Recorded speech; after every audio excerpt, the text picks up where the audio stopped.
Πανοσιολογότατε, αγαπητέ Υπουργέ Αθλητισμού, φίλε Γιάννη Βρούτση, Δήμαρχε Πετρούπολης, κύριε Σίμω, Πρόεδροι, Ολυμπιονίκες, Γενικοί Γραμματείς, φίλοι, αγαπητέ Απόστολε. Ακούστηκαν πάρα πολλά. Ευχαριστούμε τον Υπουργό που θύμισε κιόλας και το ρόλο που έχει παίξει η χώρα μας στο διεθνές Ολυμπιακό κίνημα και γιατί πρέπει να είμαστε περήφανοι γι' αυτό. Αλλά σήμερα θα μου δώσετε τη δυνατότητα να θυμίσω λίγο τον άθλο του Απόστολου, τον άθλο που πέτυχε στο Παρίσι πριν μερικούς μήνες, γιατί περί άθλου πρόκειται. Ο Απόστολος είχε κερδίσει τα πάντα. Είχε κερδίσει παγκόσμια μετάλλια, ευρωπαϊκά μετάλλια, ελληνικούς τίτλους, τόσα ρεκόρ ακούσαμε προηγουμένως, Δήμαρχε, που είπατε. Αυτό που έλειπε από τη συλλογή του ήταν το Ολυμπιακό μετάλλιο. Αγωνίστηκε στα 100 μέτρα ύπτιο, το αγώνισμά του.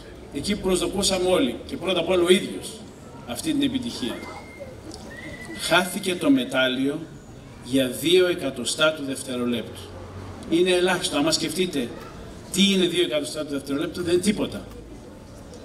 Εκεί τα όνειρα, η προσπάθεια τόσων ετών, του ίδιου, του προπονητή του, της οικογένειάς του, εκεί κατέρευσαν.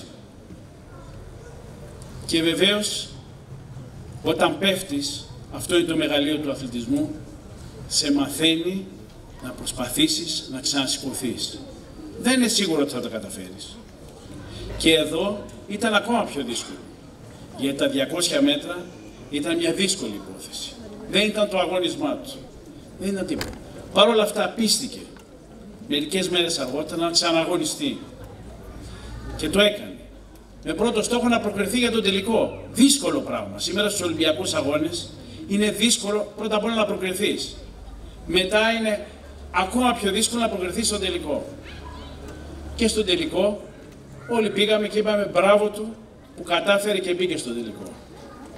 Και έκανε έναν αγώνα, εμείς που είμαστε, αντριχιάζουμε και τώρα που το λέμε, ξεκίνησε δυνατά, πιο γρήγορα από όσο έχει πάει οποιοδήποτε κολυμβητής σε αγώνες στα 200 ύπτιο. Μέχρι 5 μέτρα πριν από τον τερματισμό ήταν πρώτος ακόμα. Ήταν τρομερή η προσπάθειά του. Και όταν τερμάτισε και είδαμε τα λαμπάκια να ανάβουν, τα λαμπάκια που ανάβουν σε αυτούς που έχουν κερδίσει μετάλλιο, νιώσαμε όλοι αυτή την τρομερή χαρά. Απόστολε, αυτό που πέτυχες ήταν ένας άθλος. Ένας άθλος που θα μείνει στην ιστορία. Ήταν το πρώτο μετάλλιο σε πισίνα μετά από 128 χρόνια Ολυμπιακών Αγώνων. Ήταν το πρώτο μετάλλιο σε ένα αγώνισμα, η κολύμβηση, που είναι από τα πιο δημοφιλή στους Ολυμπιακούς Αγώνες. Ήταν ένας άθλος που υπόθηκε παντού σε όλα τα μήκη και πλάτη του κόσμου. Και βέβαια, για εσάς όλους, θέλω πρώτα απ' όλα να ευχαριστήσω τον Δήμαρχο και το Δημοτικό Συμβούλιο που αποφασίσατε ομόφωνα να ονομάσετε αυτό το κολυμβητήριο Απόστολου Χρήστου.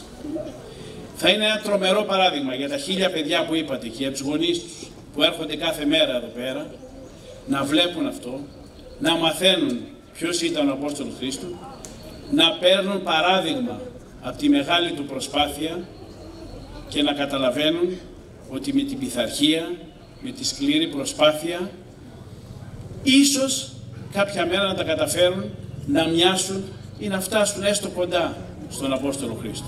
Και αυτό είναι το μεγαλύτερο παράδειγμα που μπορούμε να δώσουμε σε όλα τα παιδιά, σε όλους τους γονείς, όχι μόνο της περιοχής, σε όλη την Ελλάδα. Γι' αυτό συγχαρητήρια Δήμαρχε, συγχαρητήρια για αυτό που κάνετε, συγχαρητήρια βεβαίως Απόστολε για αυτό που πέτυχες και μας έκανες όλους περήφανους. Σας ευχαριστώ πολύ.